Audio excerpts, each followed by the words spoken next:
have an active shooter. We have an active shooter. Let's go ahead and declare this a mass casualty. Welcome to Active Shooter, a podcast that covers the whys, the hows, and the aftermath of active shooter and mass casualty events.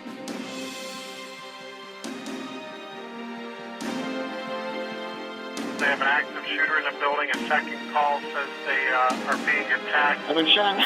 16910 means we got shots fired at 4:15 at Route 291. Sounded like an automatic firearm.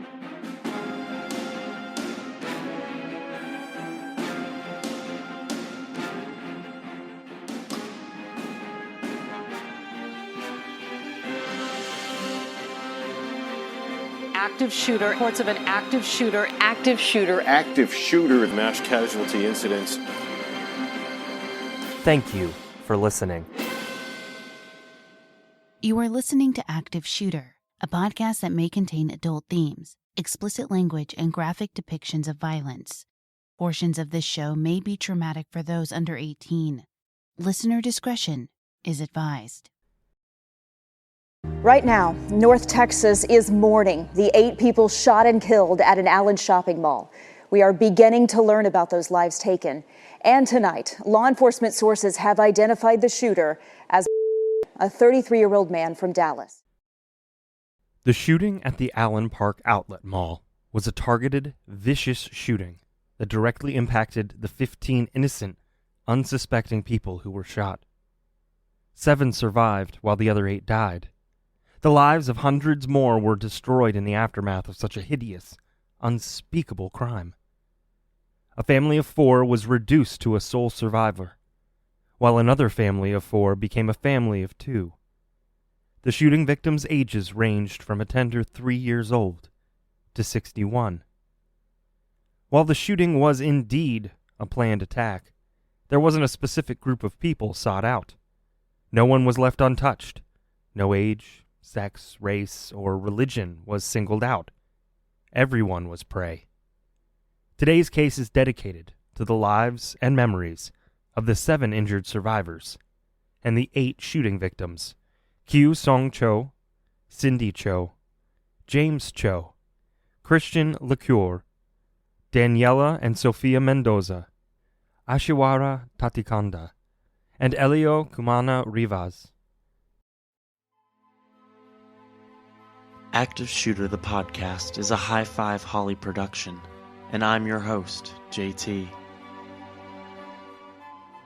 If you've listened to our prior episodes, you know that the Active Shooter podcast team has taken the No Notoriety pledge, and we will not be sharing the real name of the shooters that we cover.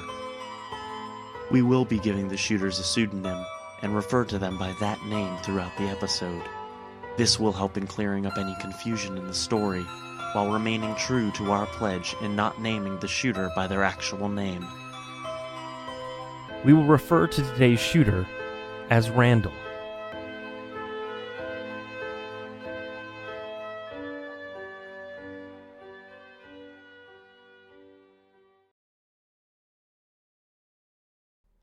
Saturday, May 6th, 2023 was a hot, sticky day. Temps were in the 90s, and many residents of Allen, Texas were seeking relief from the extreme heat inside the many different stores that made up Allen Premium Outlets Mall. Because it was a weekend, the mall was at its busiest. However, that, coupled with the extreme temperatures, meant the entire place was swarming, with people at every turn. The mall, which is owned by Simon Property Group, is a large outdoor shopping center with over 120 name, brand, and designer stores, and sits at 820 West Stacy Road, Allen, Texas. Allen, Texas is located within Collin County and is populated with 104,600 residents.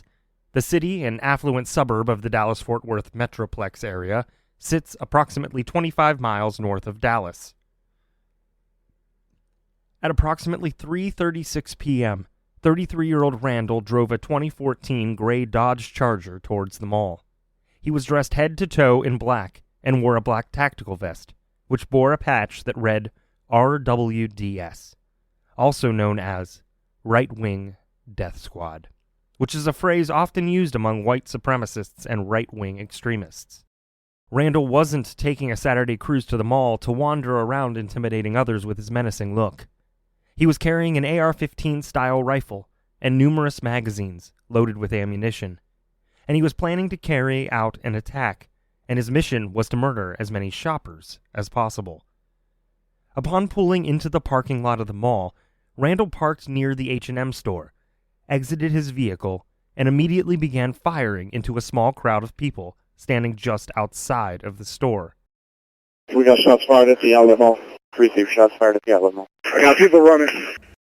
Shoppers started running, desperate to find shelter or safety somewhere, yet they weren't all fully certain where the shooting was coming from, making it nearly impossible to know where to hide. Some people took cover behind parked cars, while others laid in storage areas and back hallways in and around the mall. I started praying. I was rocking on my knees and praying. They were praying. Everybody was just kind of having their own moment, trying to reach loved ones. I'm trying to text my family for what I thought was my last moments, to be honest. 37-year-old Kyu Song Cho and his 35-year-old wife Cindy Cho were among those outside of the mall who were shot and killed. The couple was at the mall with their 3-year-old James, who survived the shooting. James was held briefly in the ICU before being released as an orphan. Kyu and Cindy were described as, quote, family-oriented pillars in their community, and Cindy specifically was said to be, quote, the sweetest, most caring, and positive person. The little family regularly attended a Bible study and belonged to a fellowship group at the New Song Church just outside of Dallas. Kyu was an immigration attorney who chose that particular field after his own experience as an immigrant in the early 90s. Cindy was a dentist who went by the professional name of Cindy Kang at her practice. Their sweet boy James loved elephants and had a shining smile. He was the absolute light of his parents' lives. James's daycare teacher said the youngster was a brilliant child who could read and write his own name at merely 3 years of age. A GoFundMe was established for James, and it raised over $1.8 million. Meanwhile, a mother and daughter were shopping inside of a nearby Hanes brand store when they saw a man exiting his vehicle carrying a large weapon. The manager of the store also saw the man and hurriedly rushed all customers into the back room after locking the front door to the store. A minute after the shooting began, a police officer, who was at the mall on an unrelated call, heard gunshots and called for backup, running towards the sounds of the rapid gunfire. By 3:40 p.m., multiple 911 calls were streaming in. Witness, where are they at right now? Do you have eyes on the shooter? Perry Ellis? He was in front of Perry Ellis walking northwest. Allen 911, are you calling about the shooting? Yes, we got a victim. We got a victim where? In boutique 632. It's the suite number, 632 Francesca. We have help on the way. We do have medics in the area right now. Shooting victim inside Francesca's. So we're hiding doing all the stores, so should we come out? Okay, you're going to stay right where you're at until you hear the police officer say you can come out, okay? Okay. Okay, just stay right where you are, and if anything else happens or anyone's hurt, you call us back, but they are already clearing out stores. They'll be with you as fast as they can. Within 3 to 4 minutes, 15 people were shot, including 20-year-old security guard Christian Isaiah Lacour. Christian was born on January 14th, 2003, in Farmersville, Texas. He graduated from Farmersville High School before going on to become a security officer for Allied Security. Christian was the person we all need in life. He was quick to sing a tune, make you laugh, and he listened with an open heart and always knew the right advice to offer.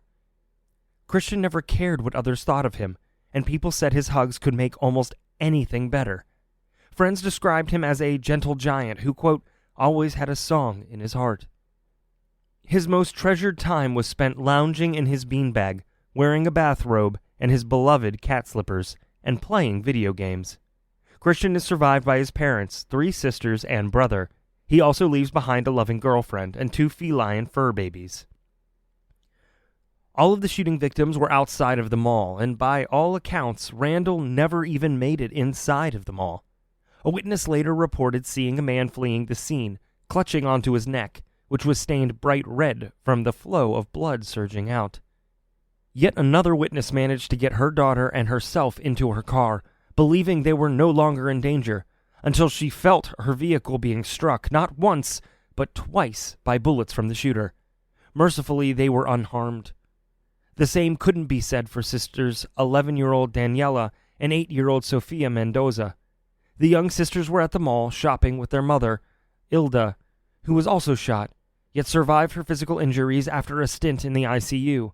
Both Daniela and Sofia attended Sherry Cox Elementary School in Wiley ISD, and the school's principal said that both girls were, quote, rays of sunshine, and most everyone adored them. A massive memorial was made up of flowers, balloons, and toys, and it was erected in front of the school, and yellow ribbons were tied around trees, while staff and students wore yellow, both girls' favorite color. To assist the students and staff in processing their grief, the Canine Comfort Ministry of Lutheran Church Charities visited the students in the days following the shooting. The sisters were both cheerleaders, and though they loved school, each was looking forward to the summer break that was only 2 weeks away. Sophia was an honor roll student who was learning about organisms, fractions, and weather patterns. Besides her general studies, she was a lover of the drama department, and had been diligently studying her lines as the lead in the upcoming play, Pirate Jane. At school, the day before the shooting, Sophia created a scrapbook wherein she called herself Sassy, and described her dreams for the future, a future she deserved to fulfill. Daniela was close to graduating from the 4th grade, and at a recent awards ceremony, the young girl was named most likely to become a teacher. The sweet young lady wore black-rimmed glasses and little bows in her hair, conjuring a heartbreaking image of an innocent little girl who didn't deserve to die in such a brutal manner. Over $240,000 was raised through a GoFundMe for the family of sisters.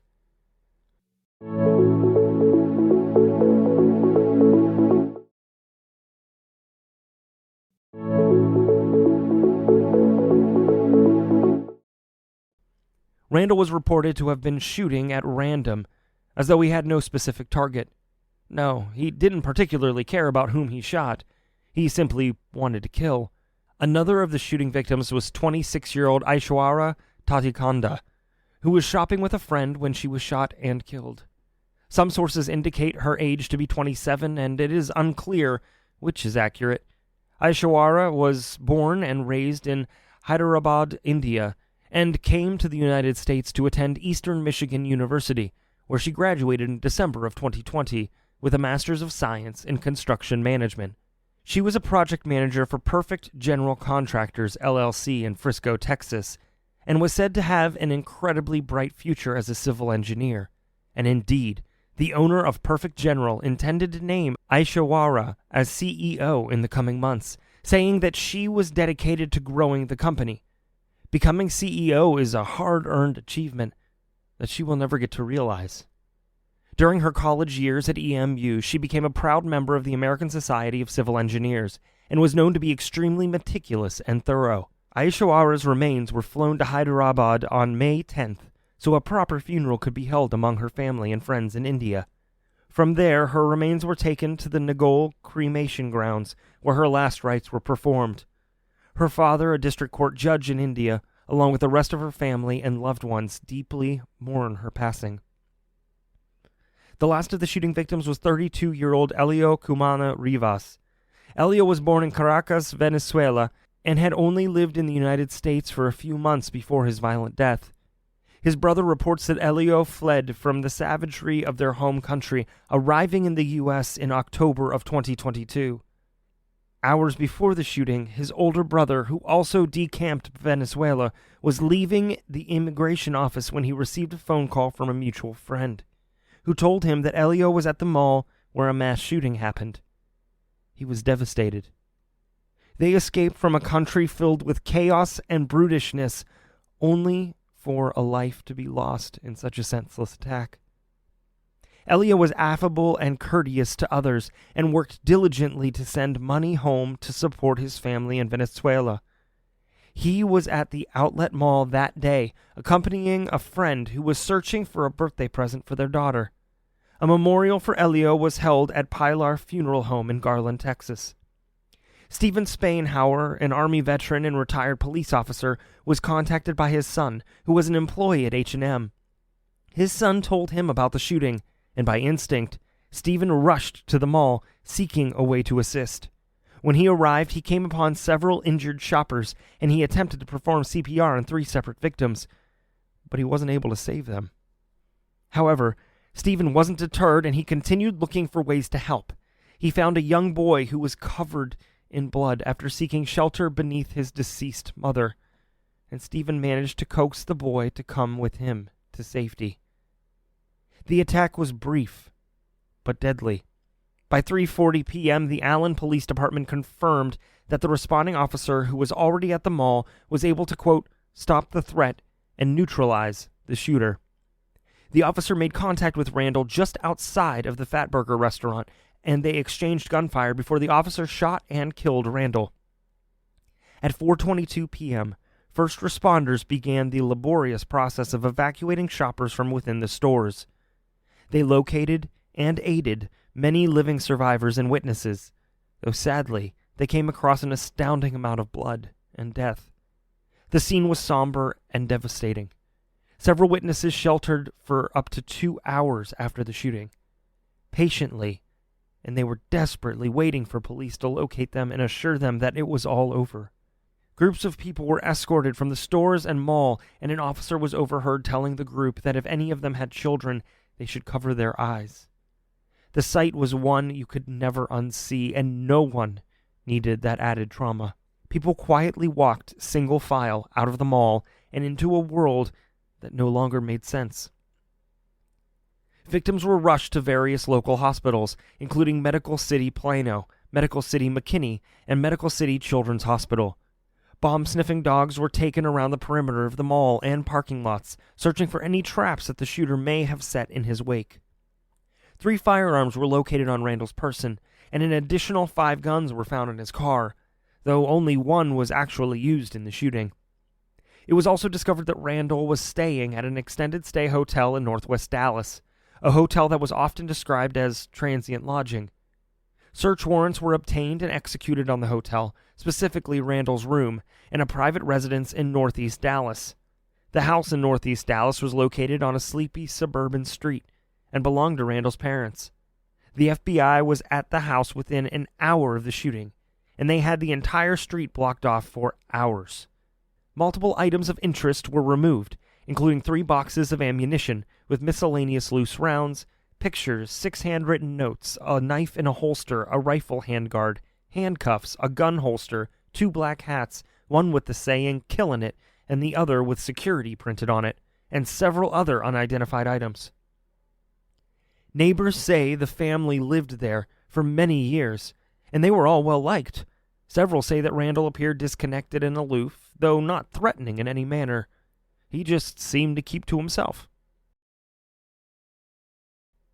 33-year-old Randall was born and raised in northeast Dallas. He attended and graduated from Bryan Adams High School in Casa View, Texas, a suburb of Dallas. After he graduated, Randall enlisted in the United States Army in June of 2008, but he never completed basic training. After about 3 months, he was terminated due to mental health concerns, but, and this is critically important, his termination did not appear in the National Instant Criminal Background Check system due to the discharge being an administrative separation and not a disciplinary discharge. There was nothing barring this young man from obtaining weapons of any kind. At some point after his discharge from the Army, Randall worked for an aluminum supply company, though it doesn't appear that that job lasted long. He eventually secured a job as a security guard, working for at least 3 different companies over the years. The security job offered firearms training, along with Level 2 and Level 3 security training, which is required for all personal protection and commissioned security officers in Texas. The training includes the aforementioned firearms training, as well as, quote, the demonstration of firearm proficiency. In other words, despite the lack of military instruction, Randall was well trained and extremely skilled with a weapon.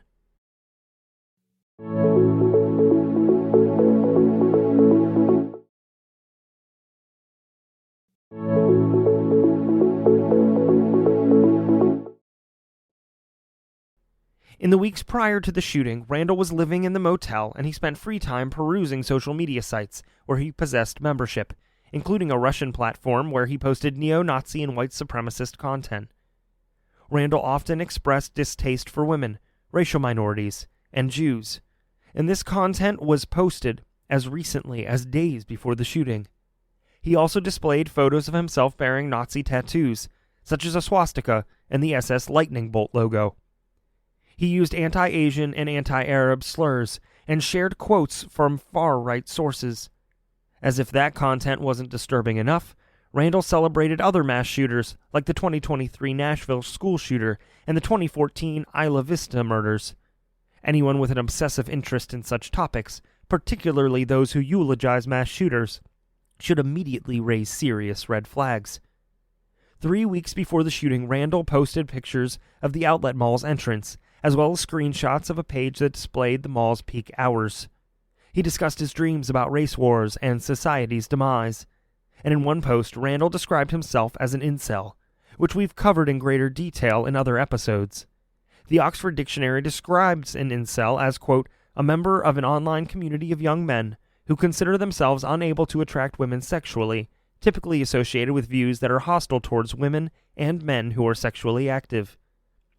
His online account showed 0 friends and no comments from others, and as such, it is believed that the account was used as an online diary of sorts. The platform he chose to express these disgusting views on has little to no content moderation, making it a popular choice among those who choose to express extreme opinions. Not long before the shooting, Randall created and posted a note which was comprised of over 500 words and believed to be a possible suicide note. The letter detailed fantasies and included pop culture references, as well as proclamations of self-aggrandizement. The note was long and rambling, and often quoted phrases from the show South Park and several other movies or shows, along with many of his own, including, quote, even if I did go to a psychologist, they're not going to be able to fix whatever's wrong with me. Besides, that shit's expensive. Another post made by Randall expressed indignation towards family members who, quote, mocked any attempt I made to be masculine and told me I was disturbed. He made concerning references to the noble war, which is a phrase that white supremacists use to describe their presumption of a race war. Not one of Randall's posts were commented upon, nor were any liked or shared by other members. All of the weapons that Randall possessed were legally purchased, though over a period of time and not all at once, which may have raised suspicion. Randall's mother and stepfather, who owned the home the police searched, cooperated with authorities, offering any insight they could. The precise motive is unknown. He seemed to hate anyone who didn't look or act just like him. Why Randall selected the outlet mall, the specific date, or time, will likely never be known. The president ordered flags to be lowered to half-staff and remain there through the following Thursday in honor and recognition of the victims. Days after the shooting, on May 8th and 9th, mall patrons were permitted, with a mall security escort, to go and retrieve their cars that sat in the otherwise vacant parking lot. The mall reopened on May 31st, 2023, although each individual store was reopened at the discretion of their respective owners. The police officer who shot and killed the shooter was officially cleared of any wrongdoing by a grand jury decision on June 26, 2023. The jury felt that the state law justified the use of force. We will never know how many lives were saved or how much more devastating the shooting would have been if not for this immediate intervention. You see, we all have the unique ability to help prevent such a catastrophic event from happening if we keep our eyes and ears open and never hesitate to report when something or someone just doesn't seem right. With the delicate balance of mental health reform, education, active shooter training, and common sense gun laws, we may one day realize the dream that there will be no more active shootings. We pray that love will prevail over hate. In the meantime, we urge our listeners to stay aware of your surroundings and keep in touch with your loved ones. If you see something, say something. You never know how many lives you'll be saving.